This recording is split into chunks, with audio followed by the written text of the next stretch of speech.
Hello and welcome to Recharge Wrestling. We are here to plug you in to the world of professional wrestling. I'm Keeney and I'm joined by Krusty and Fisher. Hello, guys. And that's not my name for the show. My name for the show is Mr. SummerSlam because I got 100% on the press. Mr. SummerSlam. Seth Rollins has that title in wrestling. I'm having it on this. Let me have it. It's my first good predictions I've had all year. So you literally all year, more like in the last 5 years. He's done one good on probably one of the most predictable pay-per-views, which I think just shows how poor you are. Well, this is a nice welcome back to the show. Welcome back. Yeah, you can't come in here giving it the big one. That's what's going to happen. Come in here, call yourself anyway, Mr. this is a SummerSlam. SummerSlam special. If you didn't gather what's going on, so we're going to recap and review every match on the card from SummerSlam with Mr. SummerSlam down there. Mr. SummerSlam. How about you kick us off, Mr. SummerSlam? Yeah. Well, yeah. So we started the show with an absolute banger, really. Should we just get into it? Yeah, get into it. So, yeah. And there it is. The name has changed for YouTube. I have changed for the YouTube. Just for one day only. But yes. Let's get into the first match. Bayley versus. Sorry. Fisher's jumped ahead. There's no spoilers here. We've had an absolute mare from Mr. SummerSlam. Jumped ahead there. Bianca Belair versus Becky Lynch. Had a really, really good match, I thought. Let's talk about the match itself before we talk about that huge thing that happened afterwards. Probably the biggest talking point of the whole show, to be honest, I would say. But the match itself, what do we make of it? I thought it was really good. As good as the WrestleMania one, maybe? I think so. I think this was as good, if not a little bit better. In my opinion, I thought this was superb. I mean, these two just have such chemistry in ring, don't they? The way Becky tries to get out of their KODs, and I think she turned one KOD into a disarmer at one point. Just brilliant chemistry between these two, and I think the right result, and also with what happened after it, definitely was the right result. But absolutely. Do you have anything to add on the match itself, Krusty? I know you. Yeah, well, straight away when I saw Becky's gear, I thought this is not her usual heelish, arrogant gear. The colours were very bright and bold, and I thought, well, maybe she's looking to turn face. There was also a different demeanour about her. She didn't look the usual sort of, not as arrogant and things like that. So straight away I noticed a change there. As always, Bianca was incredibly athletic. Some of the things she was flipping out of, and what I loved was it didn't look like she was just doing a backflip in the middle of the ring for the sake of it. It flowed with the move. And I can't remember one bit she did, but it just looked absolutely insane off the back of one of Becky's moves. And she just did a backflip out of it. So smooth. And she's big, as in like, she's hench, isn't she? And the fact that she can move like she does just baffles me. And like you said, the chemistry between her and Becky just makes it so good. And the ending, I absolutely loved how fluid from the Superman handle slam. The closing spot. Just mad, and you also had that Spanish fly as well. Just amazing. That really, was the standout thing in the match for me. Was I don't think I've seen Bianca Belair do that before. I may be wrong. I don't remember. I don't recall her ever doing that before, and that looked insanely good. And that's obviously a new move added to her repertoire. I don't know if that's been sort of a new thing. I mean, we've said we're going to overanalyze things and say, is this a new thing that they've kind of added into which she wouldn't have done before? I don't know. Or was it always planned to be, I'm going to do this in this match one day, and then it just so happened to be here. Whatever it was, anyway, it was awesome. They've got to pull a big move out of the bag sometimes, haven't they? And I've just got before we move on to the after match angle, which is where we're all dying to talk about. Fisher's already letting slip, but I want to just ask a question because I think this may be consolidated my thoughts. Do you think Bianca Belair is the best female wrestler, full stop, in professional wrestling right now? Because I think overall, I think we're just talking about in-ring wrestler. In-ring ability, I think she is number one. I'm going to say no, but I think she's in the top 3. Who's your number one? For me, Sasha Banks is the best women's wrestler there is. Right? She's obviously not active at the moment. I mean, yeah, I think you put Becky up there as well. I her think storytelling. I think Asuka in ring is just Asuka insane. is incredible. Yeah, they're all brilliant. I just think it's hard to separate. There's not a lot between these people. Bianca, they're all it very depends on what you different, like aren't stylistically. Yeah, I think if you like power, you like athleticism, especially. Bianca probably has the edge on some of those attributes. Asuka's more of a sort of technical wrestler, if you like. You know, they're different styles. I think it's stylistically what you prefer, to be honest. I just think, to be fair though, I mean, Bianca's matches, I was going to say Sasha doesn't have, every time Sasha has like a pay-per-view match, it's been incredible. But Bianca's been the other half. Had an amazing match on Raw against Doudrop. I mean, even the ones with Carmella recently were excellent. Yeah. So yeah, I think she's getting up there to be the best. I'm not sure she's quite there yet in terms of number one for me, but she's definitely in the top 3 or 4. And we've only mentioned WWE people here, by the way. So I personally think a lot of the best women's wrestlers are in WWE. There's probably I would agree, some Joshi wrestlers and people like that we don't cover on this show that we don't know much about that are great. And there's some good ones in AEW and Impact. But in terms of WWE, I think they're the 3 that I mentioned, as long as Becky, Charlotte, the obvious ones are up there. They're all good. They're all amazing. And the standard is very high now. So. They are, yeah. And I mean, just the fact that they gave Bianca Belair a clean win over Becky Lynch here, considering where we were last SummerSlam when she got done in 10 seconds by Becky. Well, the story's come full circle, isn't it? It has. From having no respect for Bianca Belair to full respect for Bianca Belair. And I love that. Exactly. And I mean, were you guys, I mean, I thought this may be what they would do. They might, because I feel like Becky was probably, the fans have always been behind Becky, even as a heel, fans love her. So I thought the right decision would be to move Becky face. And I thought they would, this is probably one of the reasons I went for Belair to win. I thought they would probably go for Becky to kind of turn face at the end. But I wasn't expecting what happened next. Were you guys expecting? Oh, nobody was expecting that. I did predict. So you predict Bayley. I said Bayley a few actually. times. All right, I thought you said Bayley in the other match though. But I did. or were you just talking you did. in general?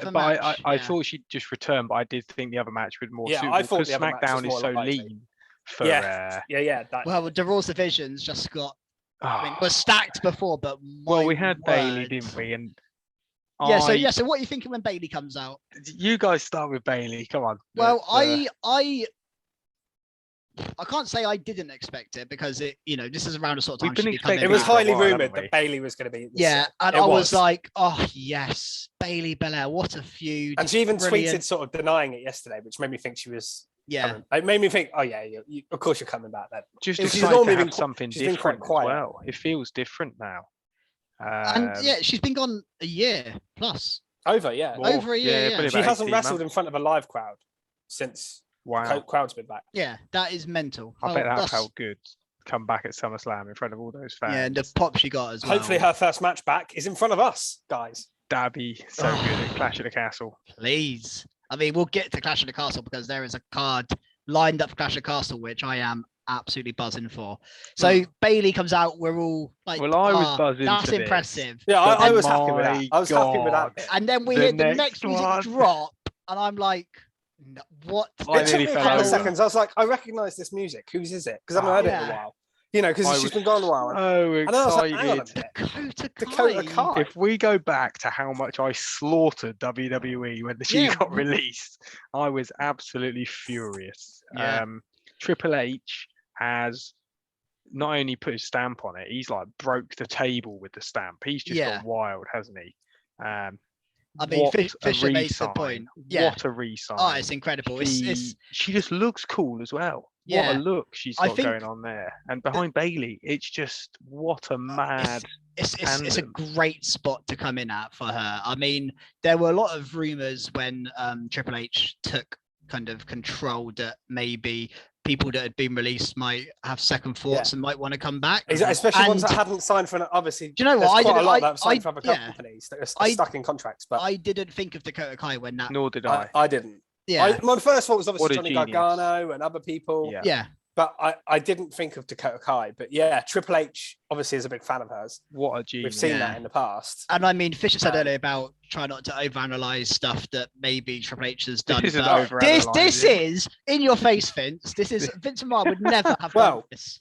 Never. I also saw one thing. I said, I haven't seen a lot of news coming out of SummerSlam because I haven't really been active on Twitter. But one thing I did see today was apparently, so this stable was pitched by somebody in WWE to Vince McMahon a while ago.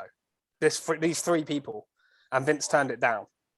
And that was shortly before Dakota Kai was released. So that was kind of the last thing. They pitched the thing for Dakota Kai. They go, right, okay, we've got nothing for you. You might as well go.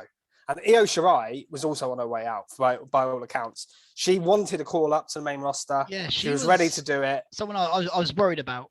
Io. And reports recently, she was basically ready to leave. Her contract was up soon, and she didn't want to stay in NXT because she's done everything she can do. She wanted a main roster call up or to go, and she was probably going to go back to Stardom or something like that. So Io Shirai, if you hadn't watched, Io Shirai came out after Dakota Kai, just to blow our minds anymore. Yeah, her name's changed, but at least with this name, the same music. Yeah, she's called the Genius of the Sky anyway. So That's Io quite cool. Sky, and it's Io still. It's spelled differently, but it's not a bad name change in my eyes. And Dakota Kai's still got the same name. So that's well, that was like that they both had the same NXT music. Yeah, I actually didn't realize her name was Io Sky until I looked on Twitter afterwards. Yeah, I only realized one of you said Corey Graves. Yeah, I thought he botched it. He said Io Sky. I was like, that's not her name. And then he said, and then he said it again a couple of minutes later. And I was like, does he not know who Io Shirai is, or is he, or someone got? And then when Byron said it as well, I was like, okay, that's her new name then. It must be. But I didn't look it up because I didn't want to get spoilers for the rest of the show. But yeah, I mean, so these three as a stable, I mean, I cannot wait for Raw. I'm ready to see what promo Bailey cuts because it's going to be incredible. And we then got Becky Lynch siding with Belair. So, I mean, there's tag team matches to be had here. Becky against any of those three, Belair against any of those three. That's the thing. They're three incredible wrestlers in a faction. Normally, you get a faction and it's one person that's great. You might get a decent tag team behind them or something like that. These three are all great. They are. And you're thinking long term, when one of Dakota or Io or both want to turn face and they can have a feud against Bailey, there's just so much that can be done here. And if they want to bring back the women's tag team, I was just about to say that. I think we have a tag team right here. If Triple H has ideas in his head of doing that, you could put the main title on Bailey and you could put the tag women's belts on the other two.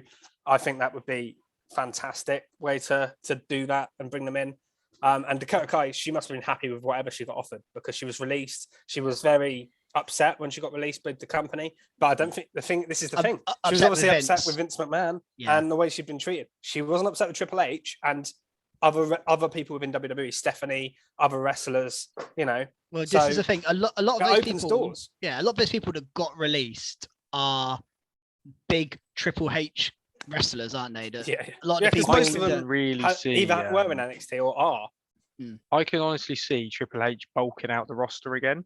I think he's going to get rid of the Brocks, the Goldbergs, save that money and put it into having 2, 3 or 4 different NXT superstars. So you've actually got a variation.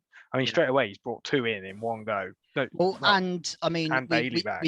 We haven't mentioned it because this obviously hasn't it was only on SmackDown, but we saw the return of Max Dupree on SmackDown as well, where there was rumors he'd fallen out with Vince and was being pushed away from that stable. He's now back on TV. And he was on this show. We're going to see a lot. He was doing a water promo. He was doing something on this show. So there are obviously Triple H he must like that group to have featured them on SummerSlam. There was a few little bits on SummerSlam that were interesting that weren't anything to do with the show. Just so exciting, isn't it? I'm honestly, even talking back over it, I'm excited all over again. I was so excited. And obviously I watched it so early this morning before you guys, so I was so desperate to say something. I just had to. And I did love as well. Obviously, we mentioned it, but the Becky bit at the end as well. Yeah. And it coming full circle, and her standing with Bianca, the hug, the handshake, the genuine emotion. And I just saw as well. She tweeted saying, Bianca Belair is everything she says she is. She is the EST. Yeah. So like that just shows that you've gone from the disrespect over a year story. Whether they plan to do this every year storyline, I'm not sure. It might have just fell that way. But overall, it's actually been a really well told story. I mean, the kind of one slight downer in this whole what's happened is maybe Rhea Ripley, because I think we were headed for Rhea v Belair, and that appears to be dead in the water now with the Becky match. Now we've got 3 new people to challenge. It's like Rhea's been pushed back. That's if you get an injury or something like that, that happens. She can work her way back. Bianca Belair herself in an interview the other day, she said she sees her and Rhea as like the new female like Becky Charlotte, where they could feud at any time, and it can be like they could be in WrestleMania match kind of. Yeah, I can see them doing that, so I'm not worried about that. But yeah, it is a shame for Rhea because she was in a good spot there, and it's kind of gone the other way. I'm hoping we'll get to that match later, but hoping we can do something with her on Judgment Day. Yeah, we just need to move a few over from Raw to SmackDown on the women's division because it is so one-sided. Yeah, I mean, this isn't a SmackDown review, but we got Aaliyah v Shotzi on SmackDown, which, no offense to those 2 women, they're fine, but it didn't feel important. It didn't feel anything. It just felt like it was there. And then on Raw, you've got all these women. You got Asuka and Alexa doing nothing. Gonna have a big shake-up, surely. Yeah. So I think a superstar shake. I think Triple H should just do a complete redraft, just root and branch. I think get exactly how he wants he's it. got an excuse to do it. He Maybe can just come out and cut and be like, series. "I'm in charge now. Yeah. I want new rosters." He doesn't need it. Like he doesn't need to wait to October where they normally do it or whatever. He can just do it. Yeah. But yeah, we've gone a bit of a tangent there. But this was a really enjoyable first match and first segment. And I was so hyped after all of this. I was thinking, what is coming next? Yeah, what a way to start the show. Unbelievable. And then what did come next was Miz v Logan Paul. And, you know, to some, that might have been a bit of a downer after what come, but it wasn't for me. I really liked everything about this, actually. It started quite slow. I liked the Miz's entrance. I like the fact Ciampa was out there and he felt like an actual important part of his act here, which again, don't want to give Triple H all the credit, but Triple H, we know what Triple H thinks of Ciampa. I can't see Ciampa being an afterthought. No, under Triple H, even if he's still with the Miz, he's not. And here he felt important. He was a major part of this match. Maurice didn't do a lot.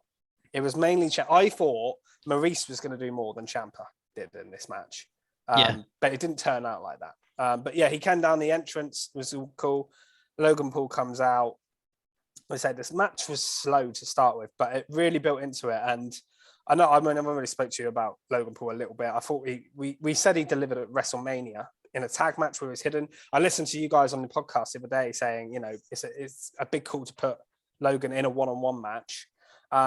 But my view in it is kind of like he's signed a WWE deal, so he needs to sink or swim. We saw it with Cain Velasquez in the past, who come out from another. Cain Velasquez. You know, he came in from outside of WWE. He signed a WWE deal.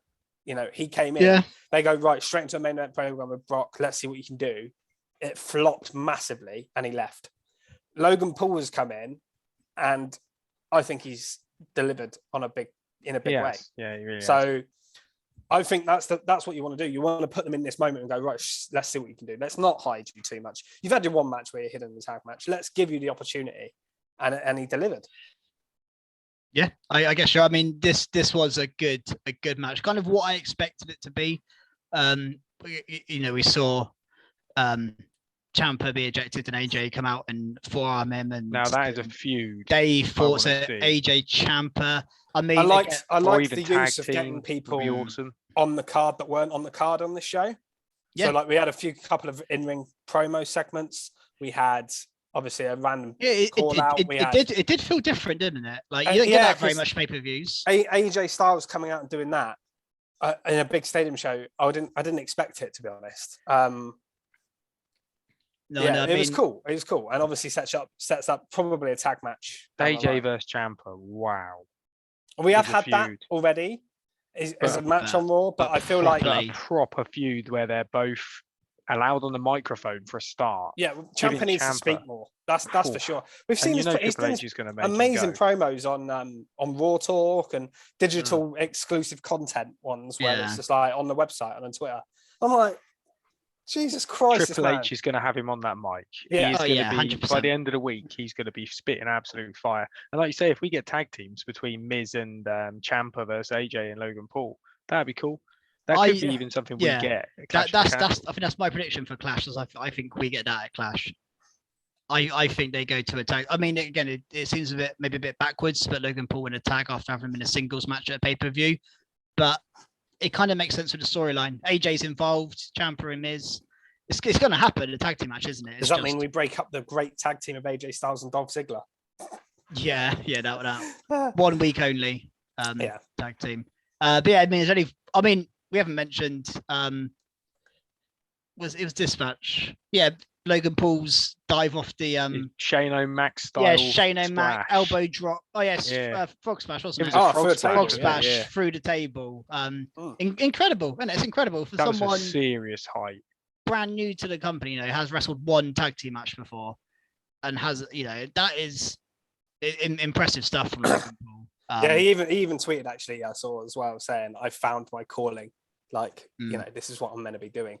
Which I love. I love that. And I mean, one of the big questions. I know he's disliked, but I like him so far. Well, yeah, I was going to. He works very well, doesn't he, in WWE? I think that was one of the big questions: was how can you get Logan Paul cheered? Well, have him team with AJ Styles and have him do a frog splash. Be legitimately through a table to the Miz. Like if he's legitimately good, people will respect him and like him. Yeah, that's all it normally takes. It doesn't, It's not rocket science normally. I know some people have. I mean, I remember hating Pat McAfee when he first came to NXT.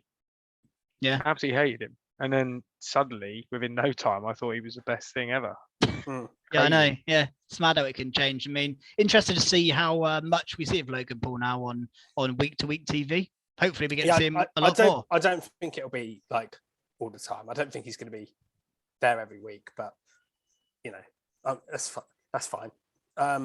The interesting thing as well is he won with this skull crushing finale, didn't he? He used a lot of the Miz's moves in this, which I thought was good. He also used a phenomenal forearm. And then they said, has he been training with AJ? I thought he did some cool stuff in this match. Some really cool stuff. Yeah, it was a great showing. Great showing from him. And the Miz was a great opponent. Credit to him as well. Oh, it's perfect opponent for someone like that, I think. Then we had the US title match, Bobby Lashley and Theory, which is kind of a bit of a nothing match, really. When you look back on the night as a whole, this match I wouldn't have done this. I wouldn't have even done this match. Again, I think they want Lashley on the card, and we complain about mid card matches not being on pay per view. So this was on a pay-per-view. I would have had Theory get his rematch out of the way before, because he's still got that money, but he doesn't need that US title rematch. He was never going to win when he's got the briefcase. So I would have just got that out of the way on Raw and given Lashley someone else to face on the card, like a Kevin Owens or someone. Like, do that. Yeah, rather than that to me, makes more sense. It was a waste of time having Theory in this match because his whole storyline at the moment. I almost forgot that this match was happening. His whole storyline has been him walking around with a briefcase, smashing people with it, pissing off Roman, Brock, Drew, Madcap Moss, Dolph Ziggler, anybody he can, but not really Bobby Lashley. Like it's not really been a thing. I wouldn't have bothered with this match, and it was it felt like an afterthought on the card, to be honest. It was just that what we got was good, but it just didn't need to be there. Yeah, there's nothing special. I think the only thing it did do, though, was really reassure fans that Lashley is a beast and could put out Theory in no time. Hurt Lock is the most protected submissions going currently. People, not only do people tap out with the Hurt Lock, they tap out very quickly quite often. I love that. Actually. Yeah, Theory tapped out in seconds, which is good. And what's interesting actually is I saw a again, I don't know how reliable this stat is. So I saw this on Twitter, so this may be reliable, may not be. But apparently, Austin Theory is lost 8 matches in a row since winning Money in the Bank.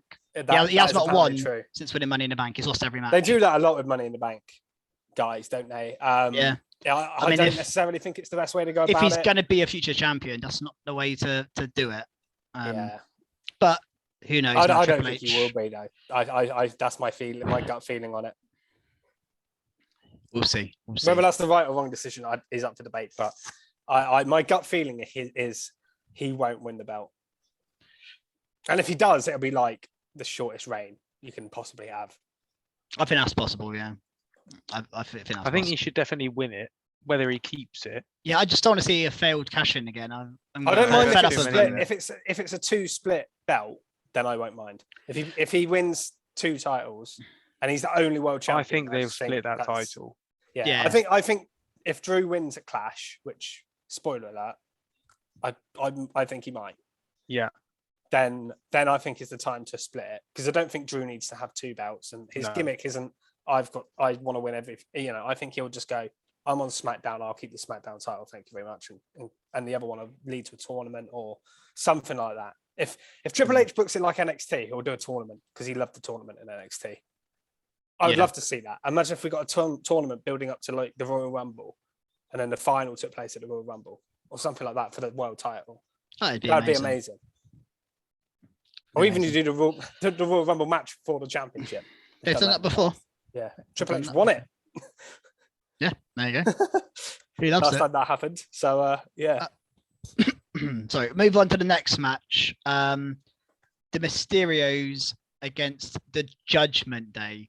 Now, before I just pull over to you two guys, I have a few queries of this match. I know which one of them is. Yeah, so it's meant to be an ODQ match, and yet people stand on the apron and tagging in. It just doesn't make any sense to me. And I hate that, especially when the heels are. If it's no disqualification, why are you standing on the apron and holding the tag rope and tagging in? Like, you can do whatever you want. Yeah. Like, it just doesn't make any sense as to why that happened. And that, because it started as like a brawl, then like went back to like the tag. I was like, what are you doing? I agree. That is a really it is a bugbear of mine as well. AEW really does stupid. those type of tag matches sometimes, and it pisses me off when they do it as well. Yeah, that was what. It's silly. Yeah, so this match was probably one of my least liked on the card. I think there was only really one thing to talk about coming out of it. To be honest, I mean, that was Edge's return. I mean, Krusty, the other thing, big Edge guy. To come I loved this return. The only thing is, it ruined my prediction. I was going to say the only other point of it is it made me miss the SummerSlam. I thought it was going to come after the match. So did I. Yeah. But what a return! Just so cool, so dark. I just thought it was incredible the way he comes out of those steps. Just the candles. That entrance was amazing. Yeah, that entrance was mad, and then just spearing Balor and Priest. The pace he got. Oh, his spear on Priest was mental. Huge, wasn't it? Like, bounce off 2 ropes. Yeah, it's amazing. So again, I've got a question for you guys. Do you think we are lining up for a 6-man tag, or there's a few options they can do here? They can move Dominic and make him, Krusty's prediction, which got. I think they're going to drag. I think they are going to do that, but I think they'll drag. I think it's going to be a while.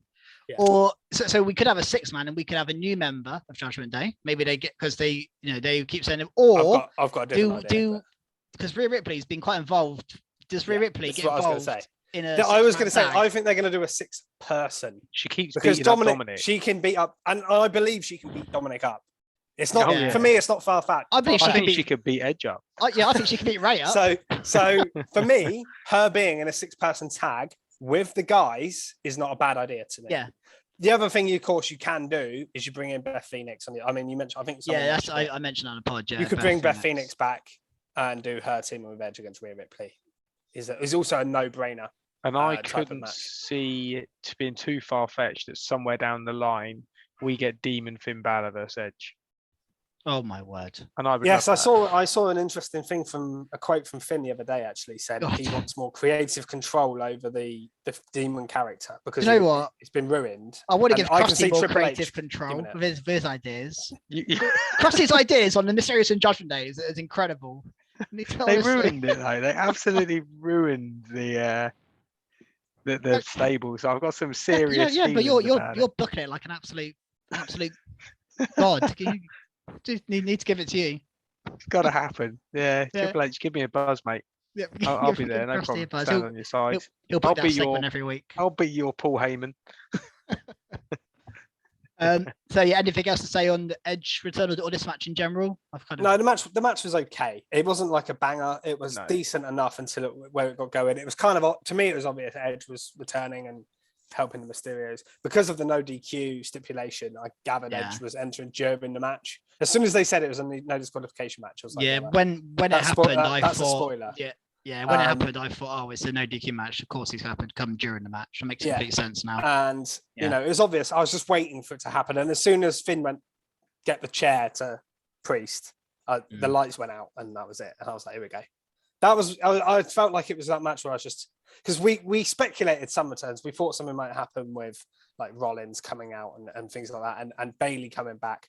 But we knew Edge was coming back here, didn't we? Really? Oh yeah. It was so obvious. They've been building that video up for weeks and weeks. So for me, it kind of made the match a little bit, because there was no other reason for this match to be on the card. They literally did the same match on Raw. Why would you have this match on the card if it wasn't for Edge to make a big return? So it was so obvious here. But yeah, it was okay. And the return of Edge was great. That was great. It was. All right, should we move on to the next match? Yes. Pat McAfee and Happy Corbin. Krusty, do you want to... So this started quite cool, just with, Corbin came out with his usual arrogant self, but then you had a choir come out and start singing bum-ass Corbin, which I thought was just so clever. I will say I was a little bit disappointed that we didn't have Seven Nation Army, because I thought the crowd was going to go wild for that. Well, but I guess that was a one-time only thing. I did like his music. He's got his own music now, hasn't he? Yeah, I did like it. Yeah, they played it on SmackDown when he came out. They didn't show it on TV, but when he came out to commentary on SmackDown, Fisher there straight in. Yeah, they played it. So it was on the MP3, WWE Twitter and stuff. So I knew they weren't going to do the Seven Nation Army here, but I agree with you. I think they should have. I guess it probably cost a lot to keep the royalties for that. Yeah, it cost a hell of a lot. They probably did it as a one-off. Can we use it as a one-off? And they said, and it was but the darts use it. So bigger budget than them. But I thought it was a good match overall. Had a big feel, like a real sort of feeling behind it. I absolutely loved the bit where Corbin had McAfee on the announce desk, put on the headset, and then was insulting his mum and dad while beating him up. I love that bit. Yeah, then he pushed over Michael Cole. Yeah, he did. Yeah, I thought Michael Cole was. We'll talk about him in the main event, but I thought he was great as well. But I thought superb night. Michael Cole was really good on commentary in this match, and he was I remember the Pat match at Mania as well. He was great. He really adds to it, and Corey Graves as well on the other side, balancing it out, like not feeling it. You forget how really good, because Michael Cole's great with McAfee, but you forget how good Corey and Michael Cole were. Like they were together solid. For a long were pretty time. Solid. Yeah, they weren't bad by any means. I think they have good chemistry. So they have decent chemistry. I think obviously the chemistry of Cole and McAfee's next level, but also maybe I'm wrong on this, but I'm pretty sure McAfee didn't commentate all night, did he? I'm sure it was Corey Graves. No, I don't think he did. No, he didn't, which I think is a really cool touch, because he definitely shouldn't do afterwards. Yeah, it makes complete sense that he's preparing for his match and not commentating on Judgment Day. Like, why would he do that? Like, surely he's more focused on his match. So I quite like that they did that. That was a nice little touch. I kind of noticed that when he came out. I was like, I haven't seen him all night, Pat McAfee. But yeah, one thing I liked from commentary as well is when the ref got knocked down finally and was distracted.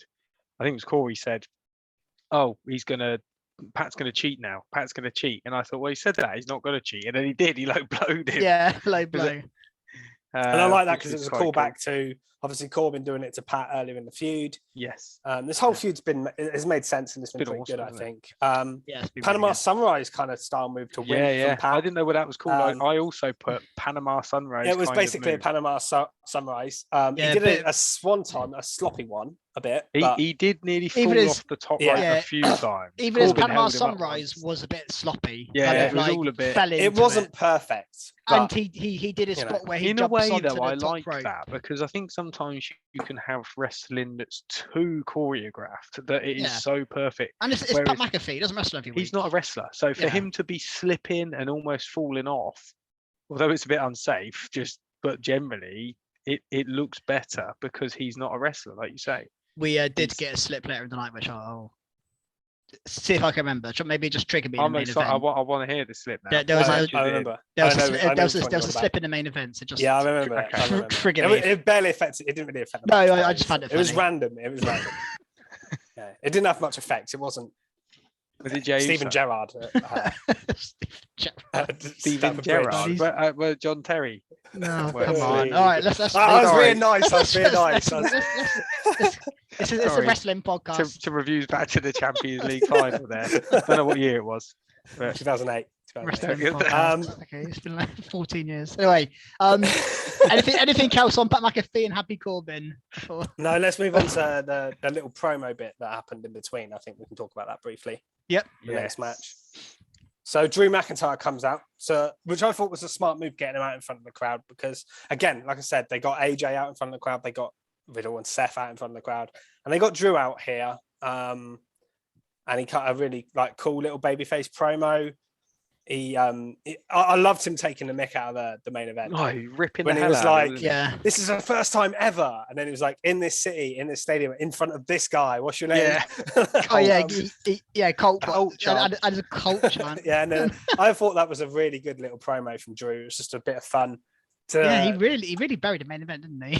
proper ripping that. Yeah, I wasn't thought he? it was a really good, funny promo. Actually, It's great. great. I mean, I think a good idea just to get in front of the crowd. I think. they need to build Drew up big time heading towards Clash, because he's been kind of stuck in a mid card for a little while. Despite feeling a big deal in the mid card, he's still been in the mid card nonetheless, feuding with people he should be beating most weeks. I do think the Sheamus matches though have really got over. The crowd have loved them. Yeah, but right now, other than ignore the fact it's in Cardiff or in the UK, do you believe Drew McIntyre can be undisputed Universal Heavyweight Champion of WWE? Right now, I don't think he's quite there. I think they need to build him up a bit, and I think they will. But Maybe not in the terms of build's gonna how be mad. popular he is compared to what he was, but I still he's one of those people that I think can win the title at any moment, a bit like a Bobby Lashley or a Lesnar or even a Rollins. These people don't need to necessarily be built for months and months and months. They can just kind of win out of nowhere, and I'll be like, fine. Do you know what I mean? yeah, and I mean the factors in the UK. He might not win. We're assuming he's going to win here. He might not. Yeah, He might be. There's no point in building him up massively if he's just going to get beaten by Roman, which is definitely a possibility. It's no means certain that Drew wins at all. I think we want a title change in person, and I think it'd be a cool moment for Drew, but I don't think it's guaranteed at all. No. Should we talk about some of the other little just random bits on the show whilst we're on this subject? Yeah, go on if you got a list. Well, I haven't actually made any notes of the others, apart from randomly there was a Charlotte Flair video one, which I thought was interesting. We had a Kevin Owens one as well. Kevin Owens one, which is great. Any excuse to a bit of KO shown on the show. I wish he was wrestling on it, but I think Triple H he's someone who Triple H will push. Oh, 100%. Yeah. Yeah. I don't think we have to worry about that. No, I don't think I'm not worried about it. It's just that he had that little injury, didn't he? And it's kind of derailed him a little bit. Yeah. But it's interesting that Charlotte got a video package and they didn't just make I thought she would return on this show. I was so sure she was going to get involved in that main event. But then, not the main event, the women's, sorry, not committed F5 rock. She was going to interfere in Liv and Ronda or come out at the end of that match. But then it was kind of obvious she wasn't, because this was before that. I thought it was quite strange. Yeah, I think it was just before the match, wasn't it? Yeah, I thought that was strangely placed. So yeah, I thought that was odd. It was a good video package, though, by the way. It was good, and the KO one was good, and there was also our favourite little faction, Maximum Male Models, had a little moment. With some water. Yeah, lovely. It is just the there. That was about it, really. But I don't think there was any others. There was obviously that other in-ring promo, but I think that's got a little bit more to it, I think, to talk about. So we'll talk about that when we actually get to it. We'll get to that in a bit. So the next match was the undisputed tag team title match, the Usos and the Street Profits. And I think me and Krusty said on our weekly review last week that this would be match of the night. We've now seen the whole night. Do you guys think this was anywhere close to match of the night? No, because I think it under-delivered for. It was a good match. A match but between these four. the lack of anything happening at all I think we over expected something because they put a special guest referee in. Yes. I don't think think he added anything to the match. It's one of the worst decisions they've. Nothing at I all. just can't understand that decision to make him referee. Makes no sense. Yeah, and it was. He did nothing. He did nothing in the match. He Other just than caught a super kind kick, of, that was it. Montez Ford got wound up by him, but he didn't actually do anything wrong. Yeah, Like that was Montez Ford's fault. It wasn't Jeff Jarrett's fault. So it that kind of fine increased if we got a turn. If we got Ford's a turn at frustration. the end, But he could have done that to a normal ref. He could have done Yeah. that to any ref. He could have been frustrated with any ref. It just so happened to be Jeff Jarrett. It and could also have been Jessica Carr, the female ref. Can I just say though, the logic of needing a special guest referee, someone who's not a referee, based on the fact that referees who are trained to referee have missed a couple of shoulders up, is poor logic. If they had gone down the route of referees keep getting knocked over, and that's why, or maybe we'll get someone who used to be a wrestler to be referee because he can take a bump, that makes more sense than because why would you get rid of someone who's qualified to someone who's not qualified to do a referee's job? Like logic, it makes no sense. The whole logic is stupid. The person they chose is stupid, and then nothing happened at the match. I also think this match didn't sense. help is because I think people have just seen it so many times, yeah. and it's we had a banger at the last pay-per-view.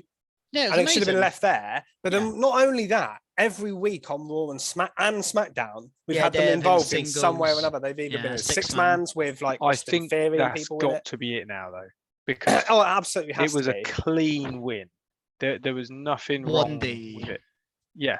The match was I thought the match was pretty good, but it just, just didn't have. I loved the segment where they did the super kick and Jeff Jarrett caught it. This was the only involvement he had, which then Dawkins did his massive spine buster into that huge splash, but then they kicked out. Yeah, but that's the thing. I thought he was going to cost the Usos the win. That would have made it interesting.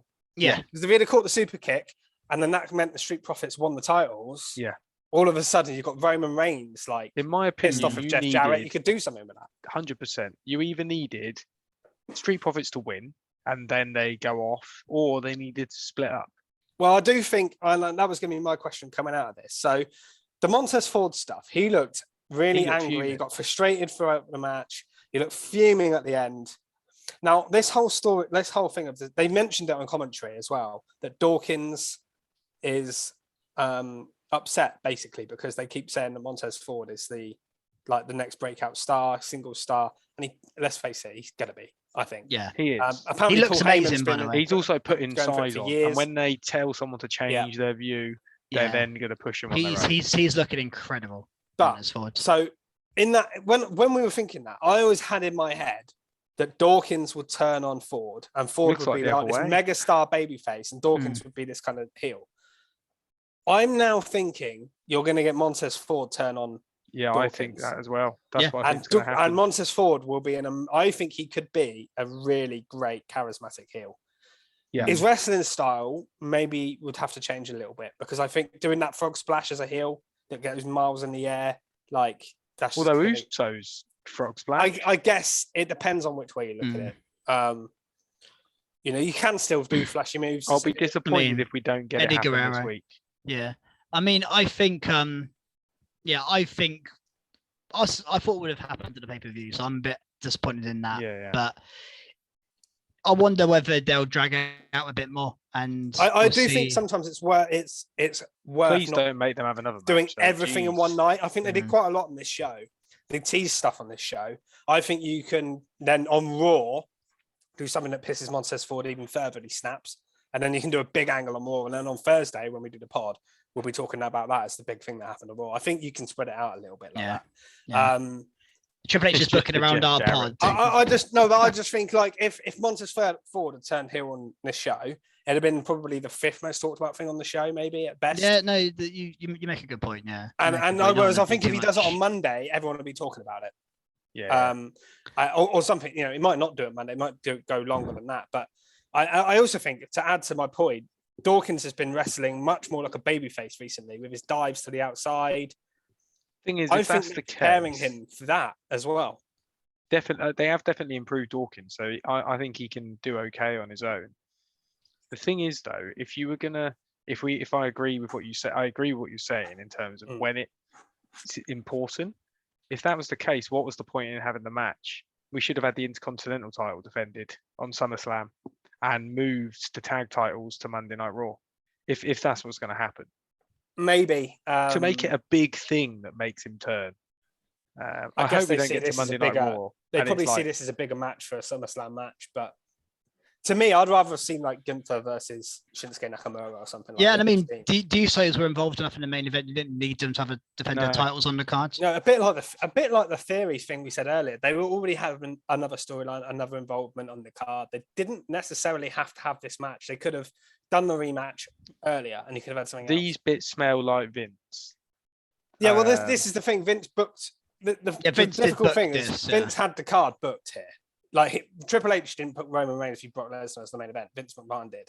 You know, he booked Ronda Rousey he booked Liv's cash in and then Ronda getting a rematch here.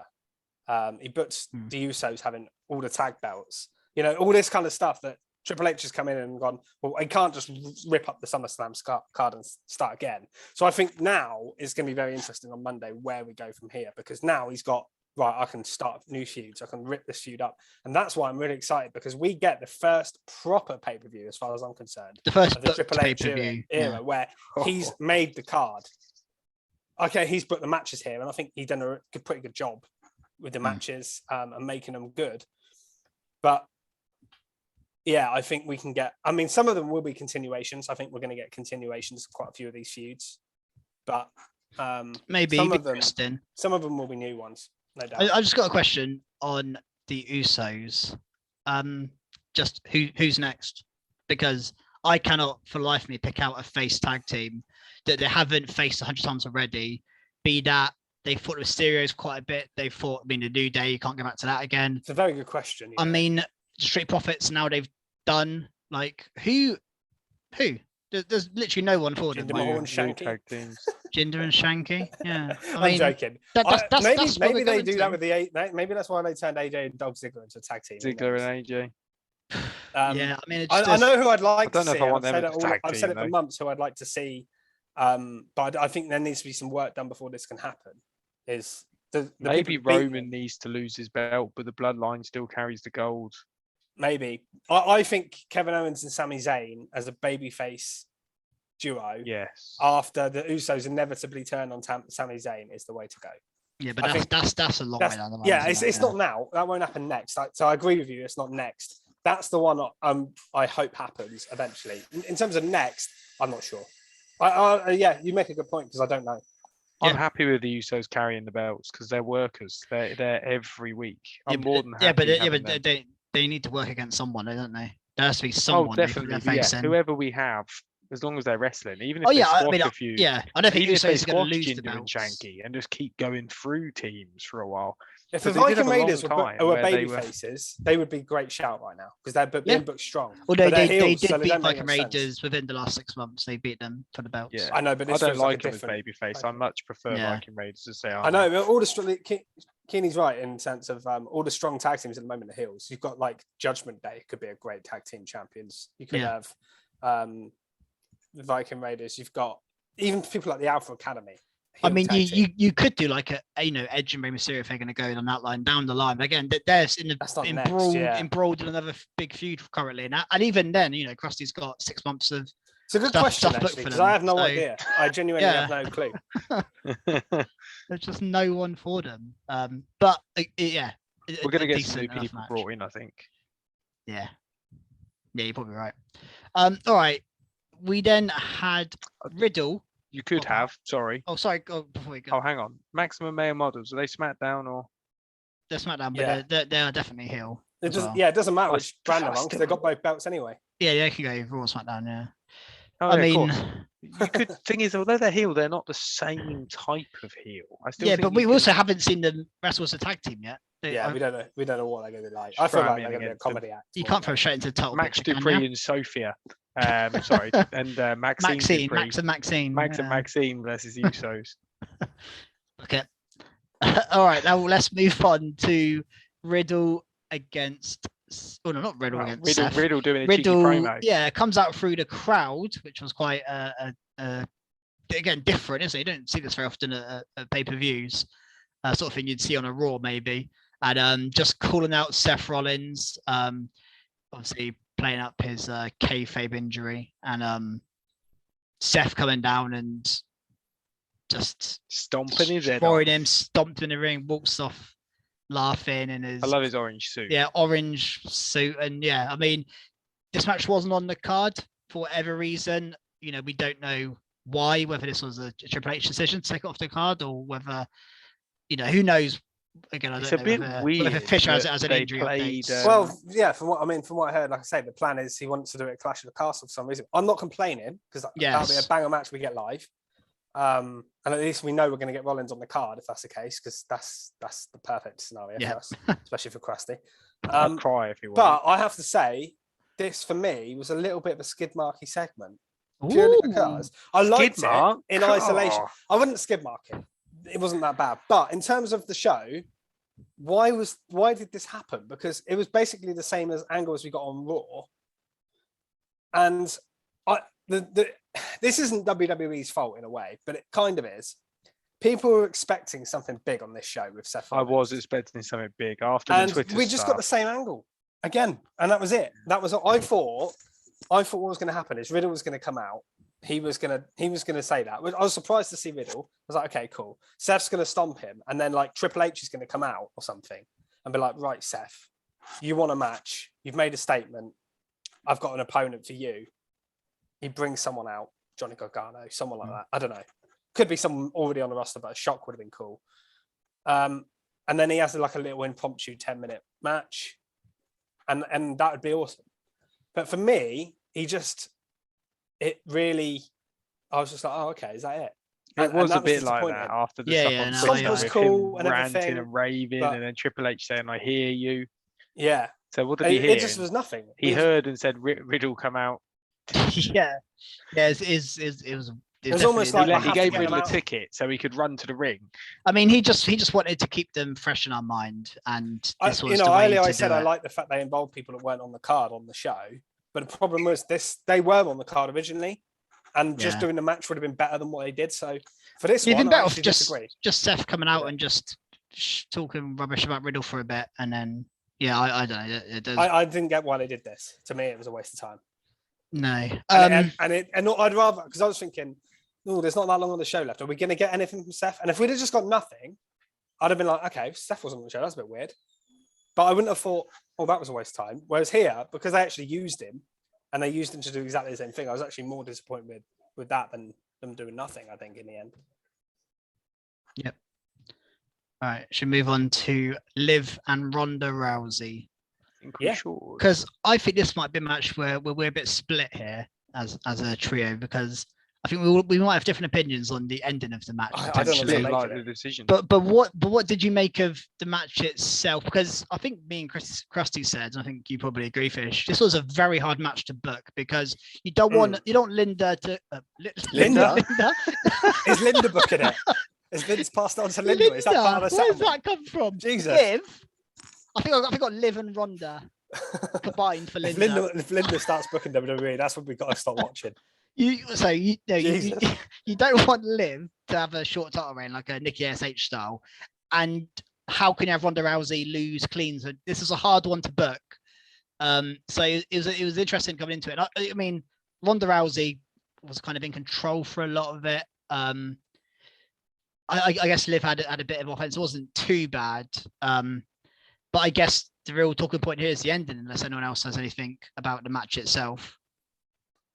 No, I the totally thing I agree really with what you said. it was a cool move by Liv where she was sort of hanging on the back of Ronda and managed to like flip it into a slam. It was quite odd, but it was really cool, into a pin. Yeah, I liked that bit. I think some of the armbars that Liv took and didn't tap out of is quite impressive, considering the amount of people that tap out quite quickly to these armbars. Yeah, Liv is holding on and holding on.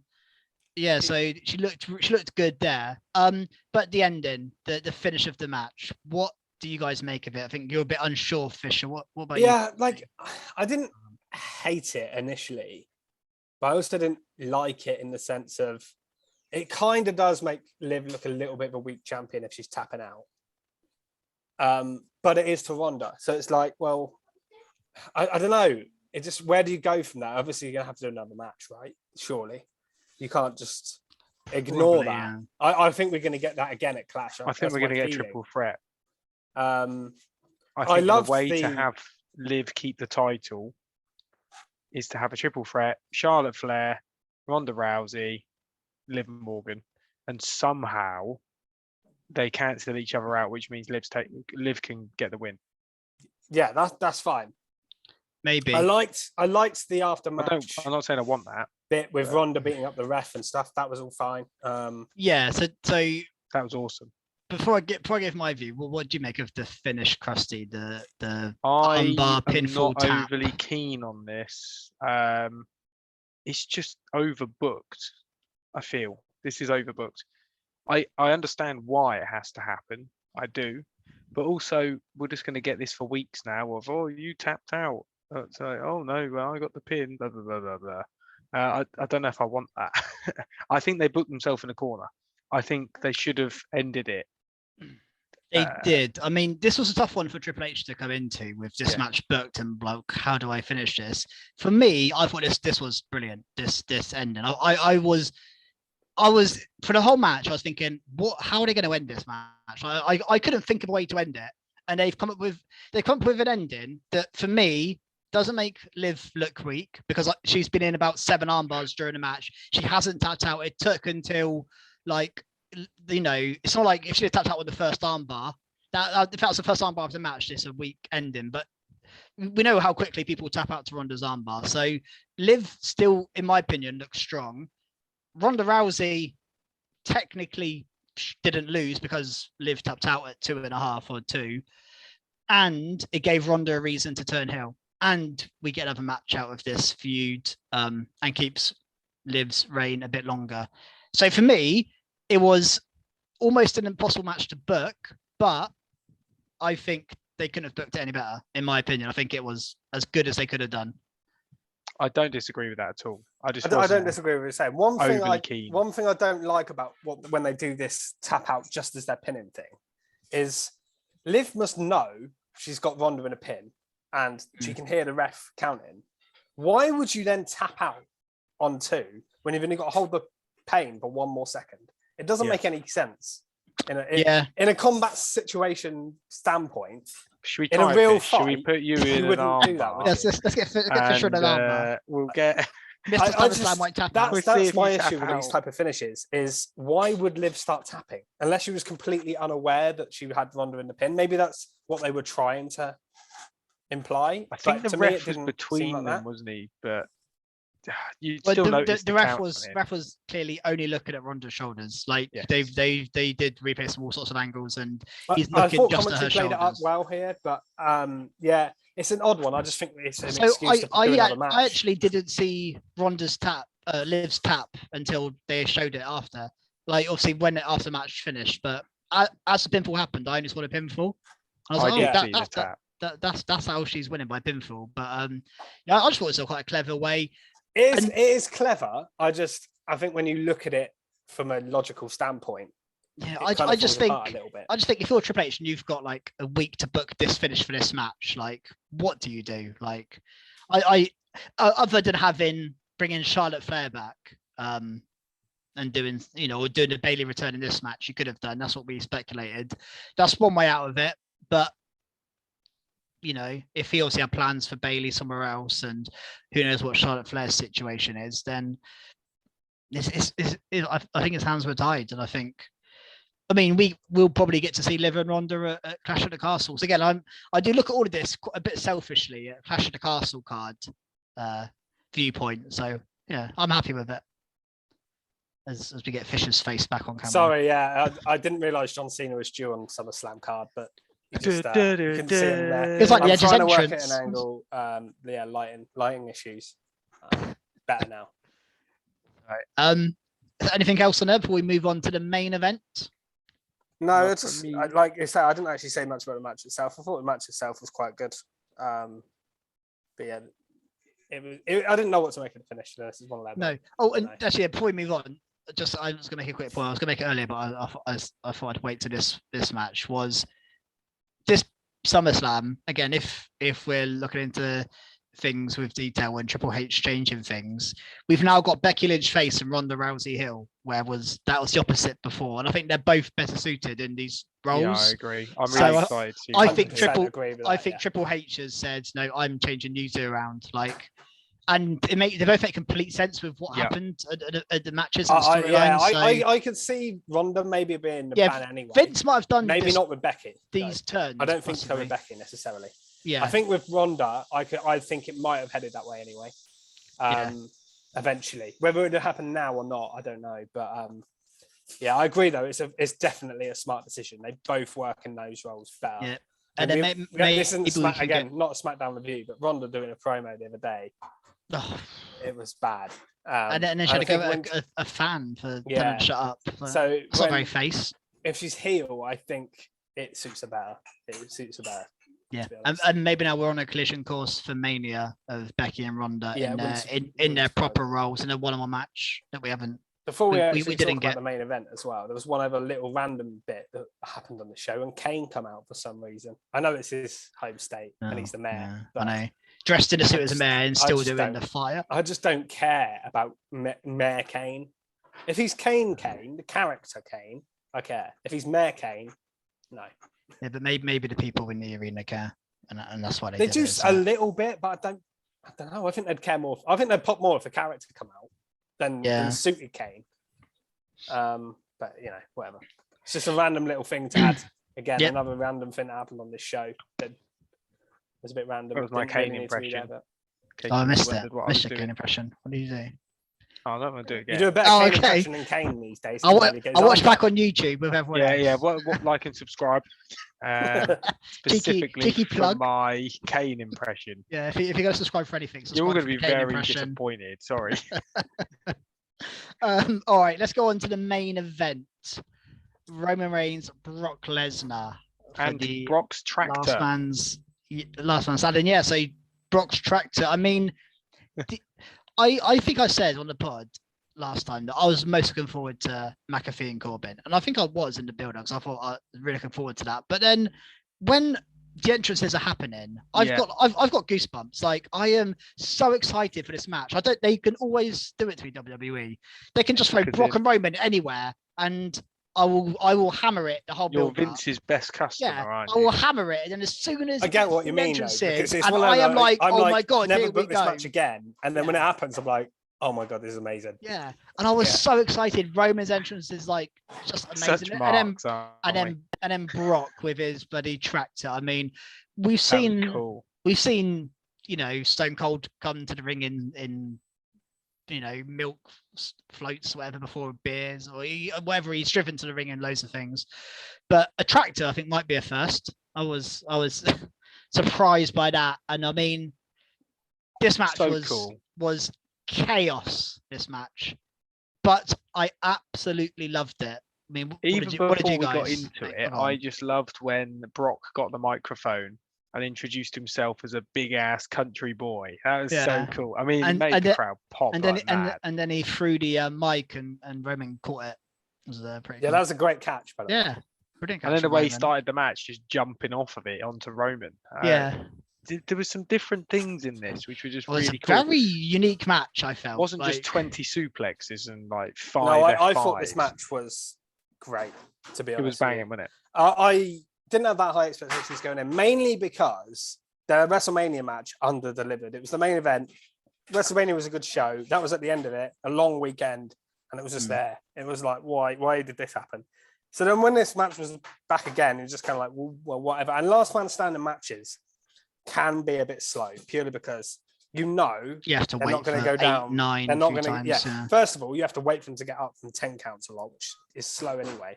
But also, it takes a lot to get people down for 10 of that caliber.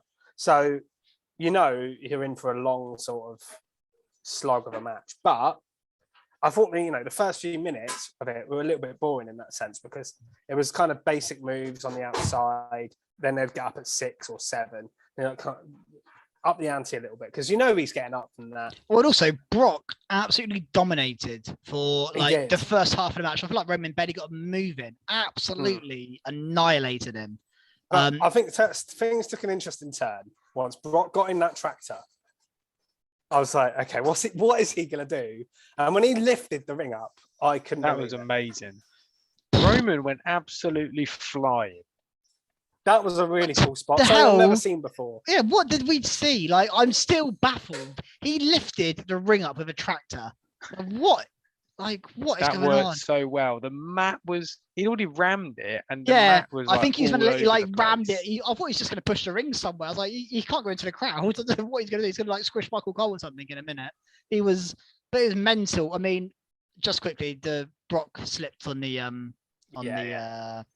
he tried to jump onto the rails and slipped off. And the commentators mentioned it, like he's going to take this and anger out on Roman Reigns. Yeah, I did find that funny. Embarrassed himself with it, Obviously the ring's insane, and we got Usos obviously involved. We got Theory a bit later on, but we also got an F5 on Paul Heyman through a table. That was amazing. Paul was Heyman mad. I taking didn't a expect table that. F5. Jesus Christ. What a That shows lad. how much he trusts Brock Lesnar, by the way. Jesus Yeah, Christ. that And is Paul Heyman to mental. let him do that. I could not believe that. I was stunned when I saw that. This match had everything in the end. It Obviously, did. you knew the Usos were going to get involved at some point as well. Theory getting involved as Yeah. well. Like anything that could happen. And it didn't also feel overbooked. It felt No, I thought it was chaotic, unbelievable this but match. it felt how it should feel, really. I thought it was awesome. I really did. I mean, the way Brock throws those Usos around is insane. Again, how is he not injuring people? Like, he knows what he's doing. And there was one suplex he did to Roman. I think it's a suplex, might be another move. Anyway, and Roman hit the back of his head on like the table leg or something, didn't he? Like smashed him, like, and hit the back of his head on the table leg because it was sticking up. And I think at one point Roman's head hit the barricade and you heard it like bounce off. Like some of the bumps these guys were taking were mad. I loved the way they used the tables multiple times. Like that one table that got smashed. They then Brock then used it to like smash him over the head with it, and then he like just lobbed him through this tiny bit of table, which wouldn't have cushioned the blow at all. I think that's where he banged his head. Yeah, He was like slammed him through it. It's so rare you see them use every bit of the table until it's dismembered. Yeah, no, it was honestly. I think this is right up there for my match of the year kind of candidacy. I loved this match. Yeah, in terms of sports entertainment, this was well up there. This was an absolute banger. And obviously, we all knew Theory was coming, and we all knew that was happening. But I think maybe all of us, again, you went on the pod this week, Fisher, but I think maybe you'd agree that I don't think we thought Theory was going to cash in. We thought he'd come out. I've been saying for weeks that they've been overplaying the fact that Theory, whoever won Money, even before Money in the Bank happened, they were basically like, whoever wins Money in the Bank is going to cash in on the main event at SummerSlam. They've said it like every week to the point where it's so obvious it wasn't going to happen. I'd forgotten about Theory, and I was enjoying the match so much that when Theory's music hit, I was like, "Oh shit, he's cashing in!" Like, and I thought it did make me laugh a bit because you could see Brock was just stood up, and Theory could blatantly see him, but he did. I thought he was going to hit. I was like, he's going to hit him with a briefcase, but he didn't. He just then went to the ref. I know. What did you think of the finish as well? Because at the end, Roman was so frustrated, and he hit him with a belt, and he got up, and then I can't remember exactly what he said, but he said something like, "You don't need to be here," or something like, "Go home," basically. Yeah, and I then, think like, you don't belong here, or something. And and was that sort of a little goodbye message? Do you think for now? I'll be surprised if we see Brock until Mania earliest. Personally. I mean, because obviously with the reports of him being, walking out of SmackDown and then coming back. I think he's jumped. I've said it before. I think he's jumping before he's pushed. I don't think he'd ever get pushed out, to be honest. But I don't think he's going to get pushed out. But I don't think he's going to get used.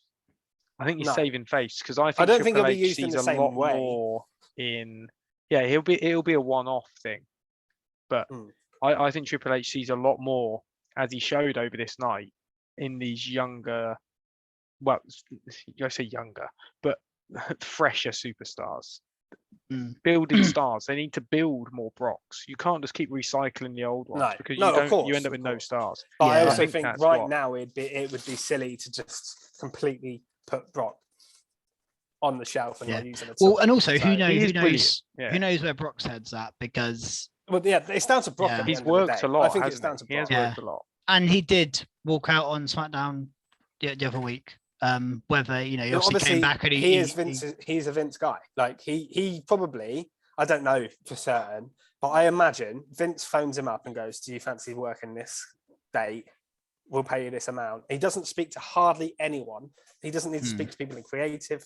Doesn't need to speak to. But I bet he does speak to Paul Heyman though. Yeah, obviously, yeah, Paul Heyman, of course. But and to be honest, Triple H looks like he's getting Paul Heyman working closely with him, which might help in terms of keeping Brock happy. But it would, before I would think Brock didn't deal with a lot of people in WWE. He'd turn up to work. He'd ask Vince what he wants from him. He'd obviously have to work with people that are writing angles and whatever, and the talent he's working with, and that would be about it. I don't know if he had much interaction with Triple H and Stephanie and everybody else. He might do. I don't know, but yeah. So for me, I do think that's a bit wrong, though. I don't think people should be put on a pedestal like that. No, but I think it's the case with a lot of people. Like, Pat I think Vince he comes to work and he basically speaks to Michael Cole, and that's it.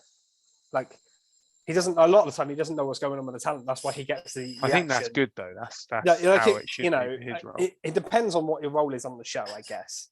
But Brock's not there week to week. I'm guessing he probably does speak to some of the locker room that he's built up relationships with. I've seen pictures of him sat in the ring after the SummerSlam, so I don't think he's that salty. He looked quite happy with himself. Well, these days, he seems a lot more mellowed and chilled out than he used to be. Yeah.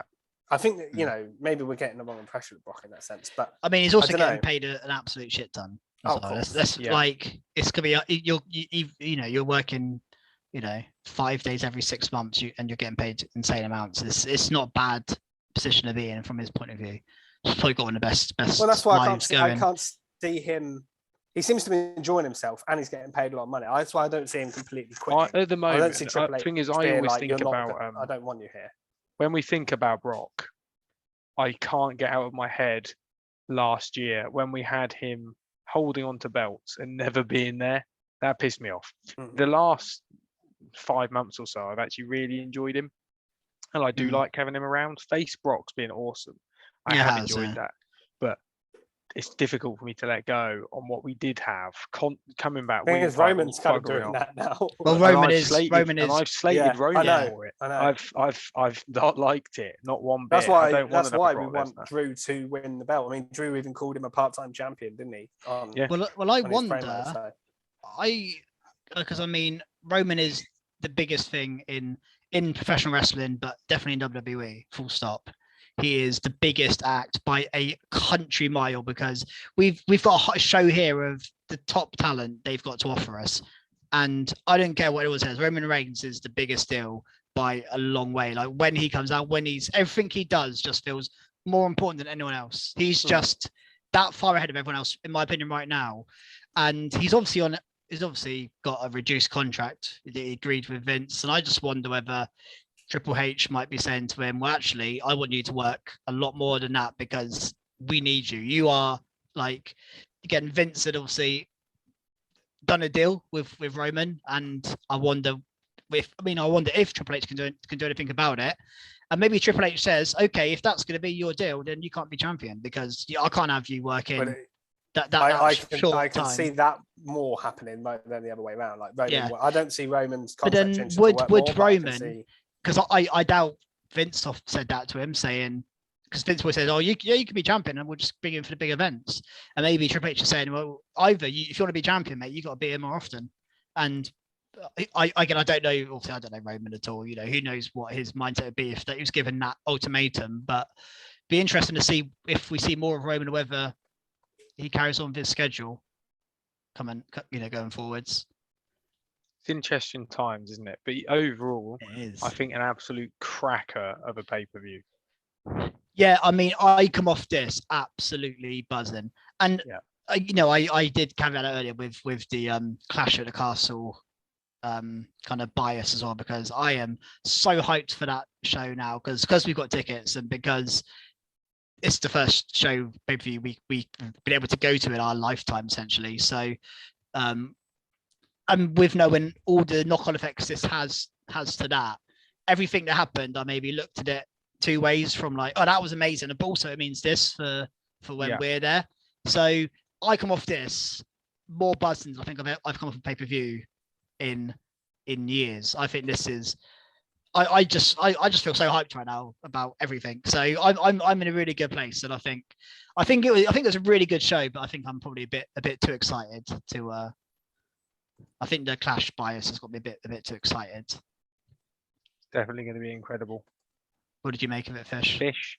Yeah, I mean, I just agree. I thought it was a great show overall. There were a couple of bits that, like I say, I didn't necessarily need to be there. I think that they could have got rid of the Lashley Theory match. I think they should have done something else with Rollins to make it.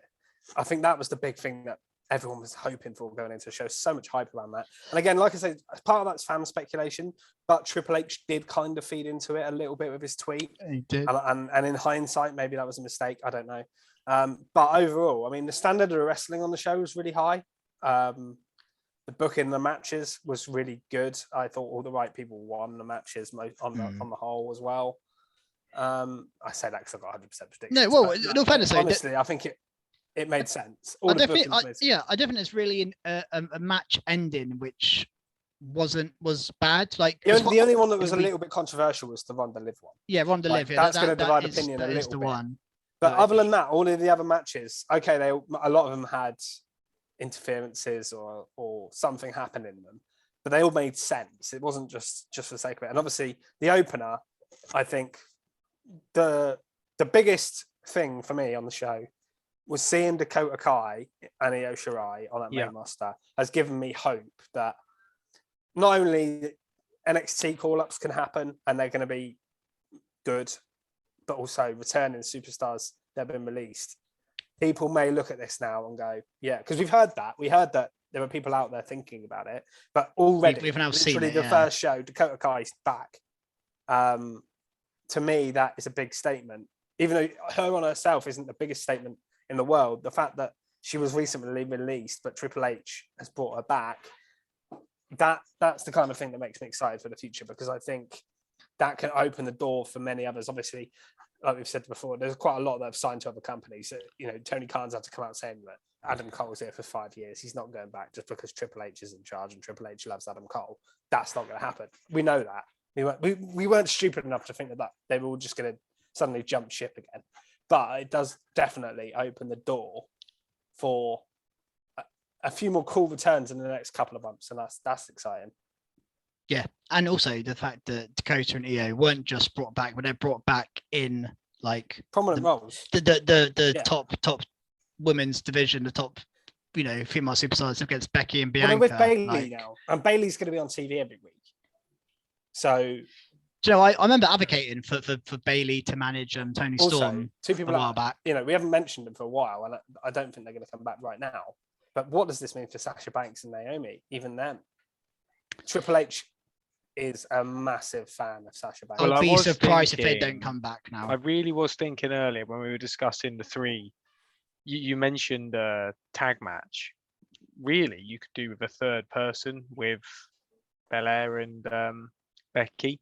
That could easily be Naomi or Sasha Banks. Yeah, I mean, I would not be surprised if we see them two return.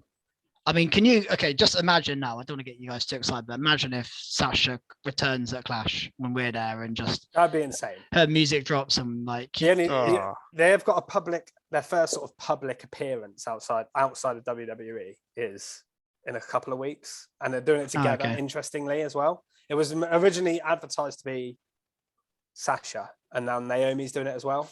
So obviously they wouldn't be probably allowed to do this if they were still signed to WWE. So I think they are officially gone, even though we've not had an announcement or anything.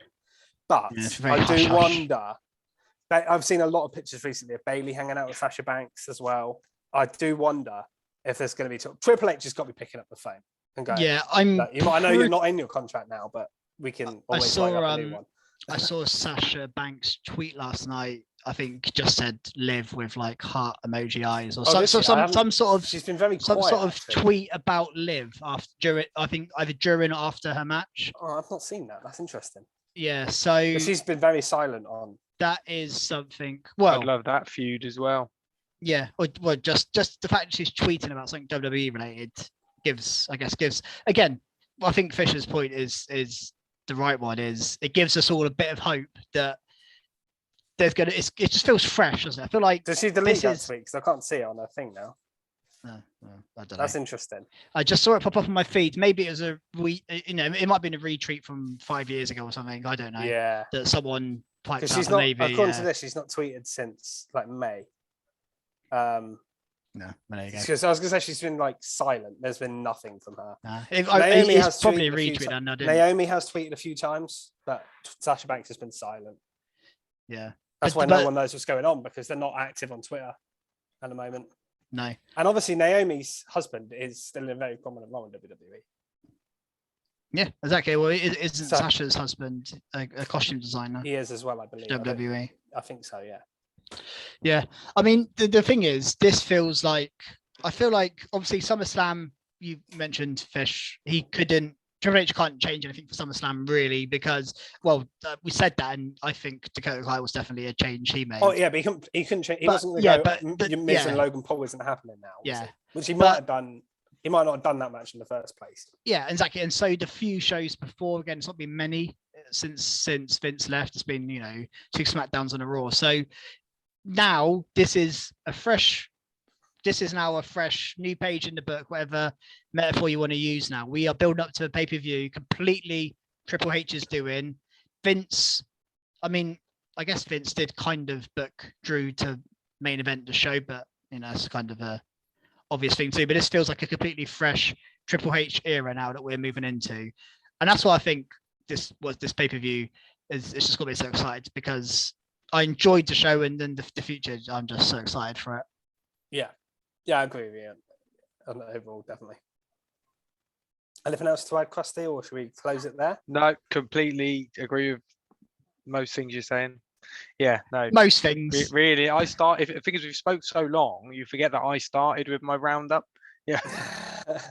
Yeah. I know. We've said. I don't know where we've gone. Stuff, yeah, I thoroughly. This has just gone through Sasha Banks' I'm really excited for the Triple H era.